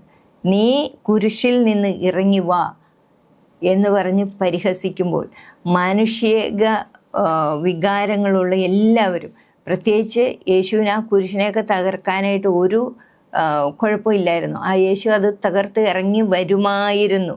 മാനുഷിക ചിന്തയാണ് ഉണ്ടെങ്കിൽ, അല്ലെങ്കിൽ എൻ്റെ പിതാവിൻ്റെ ഹിതം നിവർത്തിക്കാനായിട്ടാണ് ഞാൻ വന്നതെന്നുള്ള ആ ഒരു ചിന്ത ഇല്ലായിരുന്നെങ്കിൽ യേശു അന്ന് ഈ ദൗത്യം പൂർത്തീകരിക്കാൻ യേശുവിന് സാധിക്കത്തില്ലായിരുന്നു. അങ്ങനെ തന്നെ മഹാപുരോഹിതന്മാർ മൂപ്പന്മാരും അവനെ പരിഹസിച്ചു. ഇവൻ മറ്റുള്ളവരെ രക്ഷിച്ചു, തന്നെത്താൻ രക്ഷിക്കുവാൻ വയ്യ എന്ന് പറഞ്ഞും അവനെ പരിഹസിച്ചു. അപ്പം അവർ പറഞ്ഞ ഒരു കാര്യം തെറ്റും ഒരു കാര്യം സത്യവുമാണ് അല്ലേ? അത് മഹാപുരോഹിതന്മാരും മൂപ്പന്മാരുമാണ് പറഞ്ഞത്. ഇവൻ മറ്റുള്ളവരെ രക്ഷിച്ചു, അത് സത്യമായിട്ടുള്ള കാര്യമാണ്. ഒത്തിരി പേര് അവരുടെ കൺമുമ്പിൽ അവർക്കറിയാം, അന്ധന്മാരായവർ കാഴ്ചശക്തി പ്രാപിച്ചതും ചെകിടന്മാർക്ക് കേൾവി കിട്ടിയതും മരിച്ചവർ ഉയർത്തെഴുന്നേറ്റ് എല്ലാം അവരുടെ കണ്ണുകൊണ്ട് കണ്ടതാണ് അവർ.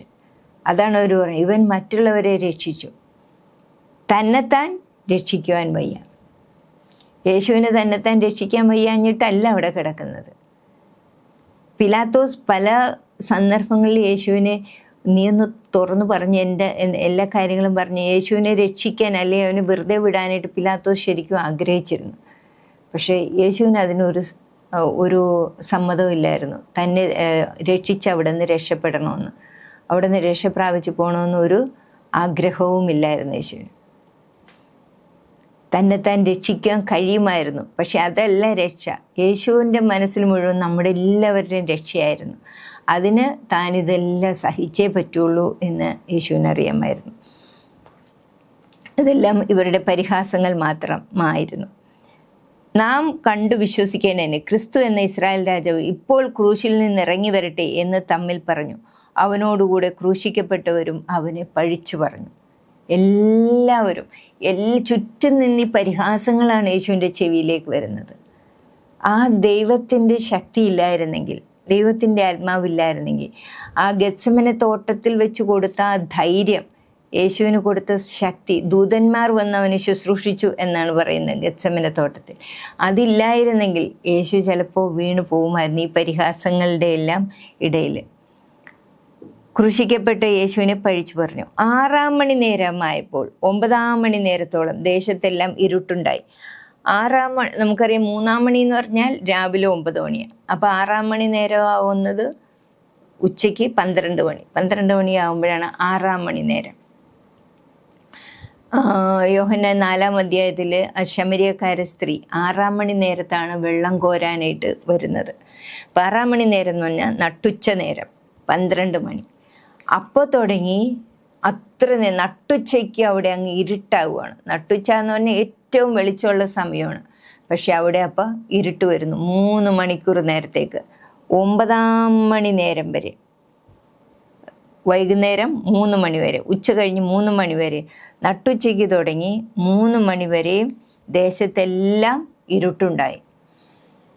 അതൊരു സൂര്യഗ്രഹണം ആണെന്ന് നമുക്ക് പറയാൻ പറ്റത്തില്ല. കാരണം ആ ടൈം അതായിരുന്നു. മാർച്ച് ഏപ്രിൽ മാസങ്ങളിൽ, ഇംഗ്ലീഷ് മാസങ്ങളിൽ മാർച്ച് ഏപ്രിൽ മാസങ്ങളിലാണ് അവരുടെ പെസഹ വരുന്നത്. ആ സമയത്ത് ഒരിക്കലും നമുക്കറിയാം എക്ലിപ്സിൻ്റെ കാരണം ഈ സൂര്യനും ചന്ദ്രനും ഒരേ നേർരേഖയിൽ വരുമ്പോഴാണ് എക്ലിപ്സ് ഉണ്ടാകുന്നത്. സൂര്യൻ്റെ പ്രകാശത്തെ ചന്ദ്രൻ മറയ്ക്കുമ്പോഴാണ് നമുക്കിവിടെ ഇരുട്ടാകുന്നത്. പക്ഷേ ഇത് സൂര്യനും ചന്ദ്രനും വേറെ വേറെ ദിശയിലാകുന്ന ആ ഒരു ടൈമാണത്. ഓപ്പോസിറ്റ് ഡയറക്ഷനിൽ നിൽക്കുന്ന സമയമാണത്, മാർച്ച് ഏപ്രിൽ മാസങ്ങൾ എന്ന് പറയുന്നത്. അപ്പം അവിടെ സൂര്യഗ്രഹണമൊന്നും ആയിരിക്കത്തില്ല അവിടെ നടന്നത്. അവിടുത്തെ സ്വർഗം മുഴുവനും തങ്ങളുടെ അധിപൻ, സൈന്യത്തിൻ്റെ അധിപനെ കാണാനായിട്ടുള്ള ഈ ഒരു പരിഹാസങ്ങളുടെയൊക്കെ നടുവിൽ യേശുനാഥൻ നിൽക്കുന്നത് കാണാൻ കഴിയാതെ അത് മറച്ചതായിരിക്കാനേ വഴിയുള്ളൂ. അതേപോലെ പിതാവിനും ഈ എല്ലാവരുടെ പാപം, പിതാവ് ഒരിക്കലും പാപം ഉള്ളിടത്ത് നിൽക്കത്തില്ല. ദൈവത്തിനത് സഹിക്കാൻ, അത് അത്രമാത്രം പാപത്തോട് ദൈവത്തിന് കോപമുണ്ട്. പാപികളോടല്ല, പാപത്തോട്. പാപം ഏറ്റവും അധികം വെറുക്കുന്നതാണ് ദൈവം. അതുകൊണ്ട് തൻ്റെ മുഖം മറയ്ക്കാനും തൻ്റെ പുത്രനെ കുറേ സമയത്തേക്ക് ദൈവം പുത്രനിൽ നിന്ന് അകലുന്ന ഒരു സന്ദർഭമാണ് നമ്മളിവിടെ കാണാൻ പോകുന്നത്. ആ ഇരുട്ട് വന്നപ്പോഴാണ് 9-ാം മണി നേരത്തെ യേശു, എൻ്റെ ദൈവമേ, എൻ്റെ ദൈവം, നീ എന്നെ കൈവിട്ടത് എന്ത്? അപ്പോൾ യേശുവിന് മനസ്സിലായി ദൈവം കൈവിട്ടതുകൊണ്ടാണ് ഇവിടെ എല്ലാം ഇരുട്ട് പരന്നിരിക്കുന്നതെന്ന് യേശുവിന് മനസ്സിലായി. അത് യേശുവിന് സഹിക്കാവുന്നതിലപ്പുറമായിരുന്നു. കാരണം ഈ അത്രമാത്രം ബന്ധമായിരുന്നു പിതാവുമായിട്ട് പുത്രനുണ്ടായിരുന്നത്. ഓരോ നിമിഷവും നമുക്കറിയാം, അതിരാവിലെ ഇരുട്ടുള്ളപ്പോഴേ പോകും യേശു പ്രാർത്ഥിക്കാനായിട്ട് നിർജ്ജനമായ സ്ഥലത്ത്, മറ്റാരുടെയും സാന്നിധ്യമില്ലാതെ ഒറ്റയ്ക്കിരുന്ന് പ്രാർത്ഥിക്കാനായിട്ട്. അതേപോലെ രാത്രി എല്ലാവരും വിശ്രമിക്കാൻ പോകുമ്പോഴും യേശു പ്രാർത്ഥനയിലായിരിക്കും. അതാണ് ആ യേശുവിന് കിട്ടിയ ശക്തി. എപ്പോഴും ദൈവമായിട്ടുള്ള ആ ഒരു ബന്ധത്തിലായിരുന്നു. അതാണ് പറയുന്നത്, എനിക്ക് സ്വതവേ ഒന്നും ചെയ്യാൻ കഴിയില്ല, എൻ്റെ പിതാവ് എന്നോട് പറയുന്ന പോലെയാണ് ഞാൻ ചെയ്യുന്നത്. അതേപോലെ വേറെ സ്ഥലത്ത് പറഞ്ഞാൽ എൻ്റെ പിതാവ് എന്നിൽ വസിച്ചുകൊണ്ട് തൻ്റെ പ്രവൃത്തി ചെയ്യുന്നു. അത്രമാത്രം ഒരു ബന്ധമായിരുന്നു. ആ ബന്ധത്തിലിരിക്കുന്ന പിതാവ് എന്നെ കൈവിട്ടു എന്ന് അറിഞ്ഞപ്പോഴാണ് ആ കരച്ചിൽ. ഏലി എലോഹി എലോഹി ലമാ ശബക്താനി എന്ന് അത്യുച്ചത്തിൽ നിലവിളിച്ചു. ഇത് യേശുവിൻ്റെ വാക്കുകൾ, അതേ വാക്കുകളിൽ എഴുതിയിരിക്കുന്ന അപൂർവം ചില കാര്യങ്ങളാണ്, സന്ദർഭമാണിത്. ആ യേശു കരഞ്ഞ അതേ വാക്കുകൾ തന്നെ എഴുതിയിരിക്കുന്നു. അതിൻ്റെ അർത്ഥവും കൊടുത്തിരിക്കുന്നു. അതിൻ്റെ അർത്ഥം എൻ്റെ ദൈവമേ, അത് ഇവിടെ കൊടുത്തിട്ടില്ല അല്ലേ?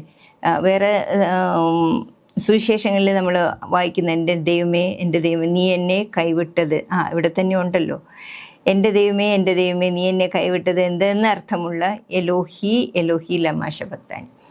അപ്പോൾ യേശുവിൻ്റെ അതേ വാക്കുകളാണ് അവിടെ കൊടുത്തിരിക്കുന്നത്, അതിൻ്റെ അർത്ഥവും കൊടുത്തിട്ടുണ്ട്. അപ്പോൾ ആ ഇരുട്ട് വന്നപ്പോഴേ യേശുവിന് മനസ്സിലായി, ഇതെന്താണ് ഇരുട്ട്? എൻ്റെ ദൈവം എന്നെ കൈവിട്ടു, അതാണ് ആ ഇരുട്ട്. എന്നിട്ടും യേശു ദൈവത്തെ കൈവിട്ടില്ല. അത് നമുക്ക് പിന്നീട് കാണാം. ഒരുത്തൻ ഓടി സ്പോങ്ങിൽ പുളിച്ച വീഞ്ഞ് നിറച്ച് ഒരു ഓടക്കോലിന്മേലാക്കി, നിൽക്കുവിൻ, ഏലിയാവ് അവന് ഇറക്കാൻ വരുമോ എന്ന് നമുക്ക് കാണാം എന്ന് പറഞ്ഞ് അവനെ കുടിക്കുവാൻ കൊടുത്തു. അത് യേശു കുടിച്ചോ ഇല്ലയോ എന്ന് ഇതിൽ പറഞ്ഞിട്ടില്ല, പക്ഷെ അത് കുടിച്ചിട്ടുണ്ടാവില്ല. അങ്ങനെ അതൊന്നും പുളിച്ച വീഞ്ഞ്, അതും അവൻ്റെ മനസ്സിന് അല്ലെങ്കിൽ ശരീരത്തിന് അത് നിർജീവമാക്കുന്ന അല്ലെങ്കിൽ ബോധമില്ലാതെ ആക്കുന്നതാണെന്ന് അറിയുന്നതുകൊണ്ട് കുടിച്ചില്ല. യേശു ഉറക്കെ നിലവിളിച്ച് പ്രാണനെ വിട്ടു. ഉടനെ മന്ദിരത്തിലെ തിരശ്ശീല മേൽ തൊട്ട് അടിയോളവും 2 കീറി. അടി തൊട്ട് മേളിലേക്കല്ല കീറിയത്, മേൽ തൊട്ട് അടിവരെയും. ഉടനെ അവനെ എതിരെ നിന്നിരുന്ന ശതാധിപൻ അവനിങ്ങനെ പ്രാണനെ വിട്ടത് കണ്ടിട്ട്, ഈ മനുഷ്യൻ ദൈവപുത്രനായിരുന്നു സത്യം എന്ന് പറഞ്ഞു. അത് 2 അത് അടിയിൽ നിന്നാണ് കീറിയിരുന്നതെങ്കിൽ പലർക്കും സംശയം അവിടെ ഉണ്ടാകുമായിരുന്നു, ആരെങ്കിലും പിടിച്ച് കീറിയതാണോ എന്ന്. അങ്ങനെ ഒന്നും അല്ല സംഭവിച്ചത്. ഇതെല്ലാം കണ്ടപ്പോഴാണ് അവിടെ ഇരുന്ന ശതാധിപന് ബോധ്യം വന്നത്, ഈ മനുഷ്യൻ ദൈവപുത്രനായിരുന്നു എന്ന് സത്യമായിട്ട് പറഞ്ഞു. സ്ത്രീകളും ദൂരത്ത് നിന്ന് നോക്കിക്കൊണ്ടിരുന്നു. അതിൽ 3 പേരുടെ പേര് പ്രത്യേകിച്ച് പറയുന്നുണ്ട്. മഗ്ദലക്കാരി മറിയയും ചെറിയ യാക്കോബിൻ്റെയും യോസയുടെയും അമ്മ മറിയയും ശലോമയും ഉണ്ടായിരുന്നു. അവർ ഗലീലയിൽ വെച്ച് തന്നെ യേശുവിനോടൊപ്പം സുവിശേഷ വേലയിൽ ഉണ്ടായിരുന്നവരാണ്. അപ്പോൾ ഈ പാഠത്തിൽ നമുക്ക് ഇതിന് ഒരു കമ്പാരിസൺ തന്നിട്ടുണ്ട്. യേശുവിൻ്റെ സ്നാന സമയത്ത് നടന്ന കാര്യങ്ങളും യേശുവിൻ്റെ ക്രൂശീകരണ സമയത്ത് നടന്ന കാര്യങ്ങളും എഴുതിയിരിക്കുകയാണ്. അപ്പോൾ യോഹന്നാൻ യേശുവിനെ സ്നാനപ്പെടുത്തുന്നതുകൊണ്ട് മർക്കോസ് 1:9 തുടങ്ങി 11 വരെയുള്ള വാക്യങ്ങളിൽ യേശുവിൻ്റെ സ്നാനം മരണവുമായിട്ട് ബന്ധപ്പെടുത്തി മർക്കോസ് 10:38 പറയുന്നുണ്ട്. അത് നമ്മൾക്ക് ഇങ്ങനെ വായിക്കാം. യാക്കോബും യോഹന്നാനും യേശു അവരോട്, നിങ്ങൾ യാചിക്കുന്ന ഇന്നതെന്ത് നിങ്ങൾ അറിയുന്നില്ല. ഞാൻ കുടിക്കുന്ന പാനപാത്രം കുടിക്കുവാനും ഞാൻ ഏൽക്കുന്ന സ്നാനം ഏൽക്കുവാനും നിങ്ങൾക്ക് കഴിയുമോ എന്ന് ചോദിച്ചു.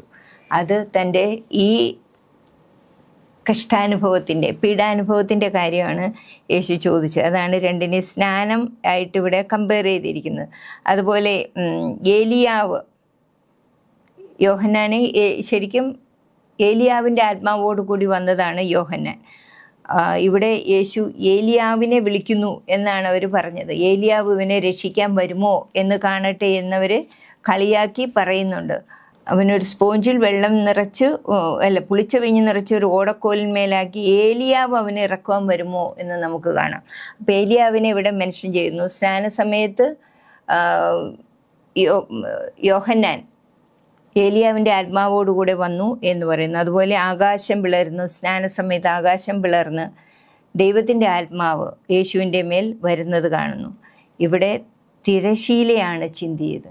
മേൽ തൊട്ട് അടിയോളം തിരശീല ചിന്തിപ്പോയി. അവിടെ യേശു മരിക്കുകയാണ് ചെയ്യുന്നത്. അവിടെയും സ്നാന സമയത്തും ദൈവത്തിൻ്റെ പ്രിയപുത്രൻ, ഇവൻ എൻ്റെ പ്രിയപുത്രൻ എന്ന് ശബ്ദം കേൾക്കുന്നു. ഇവിടെ ശതാധിപൻ പറഞ്ഞു ഇവൻ ദൈവത്തിൻ്റെ പുത്രൻ തന്നെയായിരുന്നു എന്ന് സാക്ഷ്യം പറഞ്ഞു. അതേപോലെ നമ്മൾ ദാനിയേൽ പ്രവചനം 9-ാം അധ്യായം 24 തുടങ്ങി 27 വരെയുള്ള വാക്യങ്ങളിൽ 70 ആഴ്ചവട്ടത്തെക്കുറിച്ചുള്ള വാക്യങ്ങളിൽ ആ ആഴ്ചവട്ടത്തിൻ്റെ അവസാനത്തെ ആഴ്ചയിൽ അവസാനത്തെ ആഴ്ചയ്ക്ക് മുൻപ് ഒരു യേശുവിൻ്റെ ആ ജീവിത ചരിത്രമാണ് ആ സമയത്ത് കാണിക്കുന്നത്. അതെല്ലാം നിറവേറിയ ആഴ്ചകളായിരുന്നു. യേശുവിൻ്റെ സ്നാനം, കുരിശുമരണം, ഉയർപ്പ്, അതെല്ലാം ദാനിയേൽ പ്രവചനത്തിൽ രേഖപ്പെടുത്തിയിട്ടുണ്ട്. അതെല്ലാം ഈ സമയത്ത് നിറവേറപ്പെടുകയായിരുന്നു ചെയ്തത്. അവസാനം ക്രൂശീകരണം കഴിഞ്ഞു. യേശു 9-ാം മണി നേരത്ത് തൻ്റെ ജീവൻ വെടിഞ്ഞതായിട്ട് ഇവിടെ കാണിക്കുന്നു. ഇനി അന്ത്യവിശ്രമം കൊള്ളുന്നു. അതാണ് നമ്മൾ അവസാനത്തെ ഭാഗം. അന്ത്യവിശ്രമം കൊള്ളാനായിട്ട് തിരഞ്ഞെടുത്തത് യേശുവല്ല തിരഞ്ഞെടുത്തത്, യേശുവിൻ്റെ ഒരു രഹസ്യ ശിഷ്യനായിരുന്നു എന്നാണ് പറയപ്പെടുന്നത്, അരിമത്യക്കാരനായ യോസെഫ്. വൈകുന്നേരമായപ്പോൾ ശബത്തിൻ്റെ തലേനാൾ ഒരുക്കനാളാകൊണ്ട് ശ്രേഷ്ഠ മന്ത്രിയും ദൈവരാജ്യത്തെ കാത്തിരുന്നവനുമായ അരിമത്യയിലെ യോസെഫ് വന്ന് ധൈര്യത്തോടെ പിലാത്തോസിൻ്റെ അടുക്കൽ ചെന്ന് യേശുവിൻ്റെ ശരീരം ചോദിച്ചു. അപ്പോൾ ഈ അരിമത്യക്കാരനായ യോസെഫിനെ കുറിച്ച് കുറച്ച് വിവരണം നമുക്ക് കിട്ടുകയാണല്ലേ ഇവിടെ. അദ്ദേഹം ശ്രേഷ്ഠ മന്ത്രി ആയിരുന്നു എന്നാണ് പറയുന്നത്. ശ്രേഷ്ഠ മന്ത്രി എന്ന് പറഞ്ഞാൽ അദ്ദേഹം സൻഹെദ്രിൻ സംഘത്തിൻ്റെ അംഗമായിരുന്നു എന്ന് പറയുന്നു. യോഹന്നാൻ്റെ സുവിശേഷത്തിൽ പറയുന്നുണ്ട് അദ്ദേഹം രഹസ്യത്തിലുള്ള ഒരു ശിഷ്യനായിരുന്നു. പബ്ലിക്കായിട്ട് എല്ലാവരോടും അറിയിച്ചില്ലെങ്കിലും താൻ ആ യേശുവിൻ്റെ പാതയായിരുന്നു പിന്തുടർന്നുകൊണ്ടിരുന്നത്. അപ്പം അദ്ദേഹം വളരെ ബഹുമാന്യനായ ഒരാളായിരുന്നു. പിന്നെ മർക്കോസ് അദ്ദേഹത്തെ രേഖപ്പെടുത്തിയ ദൈവരാജ്യത്തെ കാത്തിരുന്നവനാണ്. അപ്പോൾ ശരിക്കും അദ്ദേഹം യേശുവിൻ്റെ ശിഷ്യൻ തന്നെയായിരുന്നു. അതുകൊണ്ടാണ് ദൈവരാജ്യത്തെ കാത്തിരുന്നവൻ. അരിമത്യയിലെ യോസഫ് വന്ന് ധൈര്യത്തോടെ പിലാത്തോസിൻ്റെ അടുക്കൽ ചെന്നു. അപ്പം നേരെ ഈ പിലാത്തോസിനെ നാടുവാഴിയെ ചെന്ന് കാണാനും ഇങ്ങനെ ഒരു റിക്വസ്റ്റ് അവതരിപ്പിക്കാനും ഒക്കെ ഉള്ള ധൈര്യം അദ്ദേഹത്തിനുണ്ട്. അതിനുള്ള ചാൻസ് അല്ലെങ്കിൽ അതിനുള്ള ഒരു പദവി അദ്ദേഹത്തിനുണ്ടായിരുന്നു, ഈ നാടുവാഴിയുടെ മുമ്പിൽ ചെന്ന് ഇതെല്ലാം പറയാനായിട്ട്. അങ്ങനെ അപ്പോൾ പിലാത്തോസ് ചോദിക്കുക, അവൻ മരിച്ചു കഴിഞ്ഞു എന്ന് പിലാത്തോസ് ആശ്ചര്യപ്പെട്ട് എന്നിട്ട് ശതാധിപനെ വിളിച്ചു. അവൻ മരിച്ചിട്ട് ഒട്ടു നേരമായോ എന്ന് ശതാധിപനോട് വസ്തുത ചോദിച്ചറിഞ്ഞിട്ട് ഉടൽ യോസെഫിന് നൽകി. അപ്പം നമുക്കറിയാം, ശതാധിപൻ സാക്ഷ്യം പറഞ്ഞു, ഇവൻ ദൈവപുത്രൻ തന്നെ എന്ന് സാക്ഷ്യം പറഞ്ഞ ശതാധിപനോടാണ് പിലാത്തോസ് ചോദിക്കുന്നത്. അപ്പോൾ അവൻ അത് ശരിയാണെന്ന് പറയുകയും ആ ശരീരം യോസെഫിന് വിട്ടുകൊടുക്കുകയും ചെയ്തു. അവനൊരു ശീല വാങ്ങി പുതിയ ഒരു ശീലയിൽ ഇറക്കി, ശീലയിൽ ചുറ്റി പൊതിഞ്ഞ് പാറയിൽ വെട്ടിയിട്ടുള്ള കല്ലറയിൽ വെച്ചു. കല്ലറ വാതിൽക്കൽ ഒരു കല്ല് ഉരുട്ടി വെച്ചു. അപ്പോൾ അത് മറ്റ് സുവിശേഷങ്ങൾ പറയുന്ന ഇതുവരെയും ആരെയും വെക്കാത്ത ഒരു കല്ലറയായിരുന്നു. അവിടെയായിരുന്നു യേശുവിനെ വെച്ചിരിക്കുന്നത്. അപ്പോൾ അവിടെ നമ്മൾ കാണുന്നത് അരിമത്യക്കാരനായ യോസെഫിൻ്റെ ആ വിശ്വാസം. അദ്ദേഹത്തിന് നല്ല ഒരു സമൂഹത്തിൽ ഒരു എലൈറ്റായിട്ടാണ് അറിയപ്പെടുന്നത്. എലൈറ്റ് എന്ന് പറഞ്ഞാൽ പ്രമാണിയായിട്ട് അറിയപ്പെടുന്ന ഒരാളായിരുന്നു. എന്നാലും തൻ്റെ ഉള്ളിലെപ്പോഴും ദൈവം സ്ഥാപിക്കുന്ന യേശു രാജാവായിട്ട് വരുന്ന ആ രാജ്യത്തിന് വേണ്ടി കാത്തിരിക്കുന്ന ഒരാളായിരുന്നു അദ്ദേഹം. അതേപോലെ പലപ്പോഴും നമ്മൾ നമ്മുടെ മനസ്സിൽ സൂക്ഷിക്കും. അത് വെളിയിൽ വരേണ്ട സമയത്ത് പലപ്പോഴും നമ്മൾക്കും അങ്ങനെയുള്ള അവസരങ്ങൾ ലഭിക്കും. അങ്ങേയറ്റം പ്രാധാന്യമുള്ള ചരിത്രപരമായ ഒരു വിശദാംശം എന്നത് യേശുവിൻ്റെ മരണം തെളിയിക്കുക എന്നാണ്. കാരണം യേശുവിൻ്റെ ശരീരം വിട്ടുകിട്ടുവാനുള്ള യോസെഫിൻ്റെ അപേക്ഷയെക്കുറിച്ച് മാർക്കോസ് 15:40. എന്നാൽ യേശു മരിച്ചു കഴിഞ്ഞു എന്ന് പിലാത്തോസ് കേട്ടപ്പോൾ ആശ്ചര്യപ്പെട്ടു. അതുകൊണ്ട് താൻ ക്രൂശീകരണത്തിൻ്റെയും എല്ലാം മേധാവിയായിരുന്ന ശതാധിപനെ വിളിച്ചു വരുത്തിയിട്ട് യേശു മരിച്ചു കഴിഞ്ഞുവോ എന്ന് ചോദിച്ചു. അത് ശരി തന്നെ എന്ന് ശതാധിപൻ ഉറപ്പിച്ചു. യേശു ക്രൂശിൽ മരിച്ചില്ല, ബോധക്ഷയം വരിക മാത്രമേ ചെയ്തുള്ളൂ എന്ന അവകാശവാദം പിന്നീട് ഉണ്ടാകാമെന്നുള്ളത് കൊണ്ടാണ് ഇത് പ്രധാന കാരണമായിരുന്നത്. അങ്ങനെ ചോദിച്ച് തിട്ടപ്പെടുത്തിയിട്ടാണ് അടക്കത്തിന് കൊടുക്കുന്നത്. കാരണം അങ്ങനെ പലരും പറഞ്ഞു പരത്തിയിട്ടുണ്ട് അവിടെ, യേശു മരിച്ചില്ല. ഇപ്പോഴും ഞാൻ കേട്ടിട്ടുള്ളത് ഇസ്ലാമിൻ്റെ വിശ്വാസം അത് തന്നെ, യേശു ക്രിസ്തു കുരിശിൽ മരിച്ചിട്ടില്ല. അതിനു മുമ്പ് ദൂതന്മാർ വന്ന് യേശുവിനെ സ്വർഗത്തിലേക്ക് കൊണ്ടുപോയി എന്നാണ് പറയപ്പെടുന്നത്. മറ്റ് ഇതിൽ വിശ്വസിക്കാത്തവർ പറഞ്ഞു വരുത്തുന്നത് ഇതാണ്, യേശുവിന് ബോധക്ഷയം വരിക മാത്രമേ ഉള്ളൂ, മരിച്ചിട്ടില്ല. പിന്നെ ചിലർ പറയുന്നത് അവൻ്റെ ശിഷ്യന്മാർ അവനെ എടുത്തുകൊണ്ട് പോയി, അവൻ്റെ ശരീരം എടുത്തുകൊണ്ട് പോയി എന്നൊക്കെ പറയപ്പെടുന്നു. അപ്പോൾ അങ്ങനെ ഉണ്ടാകാതിരിക്കാനായിട്ടാണ് പിലാത്തോസ് അവിടെ വെച്ച് അത് ഉറപ്പിച്ചത്, അവൻ മരിച്ചു കഴിഞ്ഞു. അപ്പോൾ ആ ശതാധിപൻ അത് ഉറപ്പിച്ചു പറഞ്ഞു. അപ്പോൾ റോമ ഗവർണറിനോടുള്ള ശതാധിപൻ്റെ സാക്ഷ്യം അവകാശവാദത്തെ നേരിട്ട് എതിർക്കുകയാണ്. ഏത് അവകാശവാദം? ഏതാണ്? അവൻ മരിച്ചില്ല, ബോധക്ഷയം വരിക മാത്രം ചെയ്തുകൊള്ളൂ എന്നുള്ള അവകാശവാദത്തെ എതിർക്കുകയാണ് ചെയ്യുന്നത്. യോസെഫ് ഒരു ശീല വാങ്ങി യേശുവിനെ ശീലയിൽ ചുറ്റിപ്പൊതിഞ്ഞ് പാറയിൽ വെട്ടിയിരുന്ന കല്ലറയിൽ വെച്ചു. കല്ലറയ്ക്കകത്ത് കടക്കുവാൻ തക്ക വിധം ഈ കല്ലറ അത്ര വലുതായിരുന്നു. യോസെഫിനോടൊപ്പം മഗ്ദലക്കാരത്തി മറിയയും യോസയുടെ അമ്മ മറിയയും, ഈ 3 സ്ത്രീകളുടെയും പ്രത്യേകിച്ച് പരാമർശം അവിടെ എടുത്തു പറഞ്ഞിട്ടുണ്ട്. കാരണം എന്തുകൊണ്ടാണ്? യേശുവിൻ്റെ പുനരുദ്ധാനത്തിനും അവർ സാക്ഷികളായിരുന്നു, മരണത്തിനും അവർ സാക്ഷികളായിരുന്നു, പുനരുദ്ധാനത്തിനും അവർ പുനരുദ്ധാനം നടക്കുന്നത് അവർ കണ്ടില്ലെങ്കിലും അവരാദ്യമായിട്ട് യേശു പുനരുദ്ധാനത്തിന് ശേഷം പ്രത്യക്ഷപ്പെടുന്നത് ഈ സ്ത്രീകൾക്കായിട്ടാണ്. അപ്പോൾ അവരും വളരെ പ്രധാനപ്പെട്ടതാണ്. യേശുവിൻ്റെ എല്ലാ ശുശ്രൂഷകളിലും അവർ പങ്കെടുത്തു എന്നുള്ളത് വലിയൊരു പദവിയാണ്. സ്ത്രീകളായ നമുക്കെല്ലാവർക്കും അതൊരു വലിയ പദവിയാണ്. യേശു ക്രിസ്തുവിൻ്റെ അവസാനം വരെ അവിടെ കണ്ടു നിൽക്കാനായിട്ട് അവരുണ്ടായിരുന്നു. അതേപോലെ ആദ്യമായിട്ട് ഉദ്ധാനം ചെയ്ത യേശുവിനെ കണ്ടതും അവർ തന്നെയായിരുന്നു. അപ്പോൾ ഇന്നത്തെ ഈ ഒരു പാഠത്തിൽ നിന്ന് യേശു നമ്മുടെ ഓരോരുത്തരുടെ രക്ഷയ്ക്ക് വേണ്ടി എന്താണ് സഹിച്ചതെന്ന് നമ്മൾ ഇവിടെ കണ്ടു. പക്ഷേ ഇതിൽ യേശു അനുഭവിച്ച ശാരീരിക വേദനയെക്കാളും അധികം യേശു നമ്മുടെ ഓരോരുത്തരുടെയും മാനസാന്തരത്തിന് വേണ്ടിയിട്ടാണ് വ്യാകുലപ്പെടുന്ന ഒരു ഹൃദയമാണ് യേശുവിനുള്ളത്.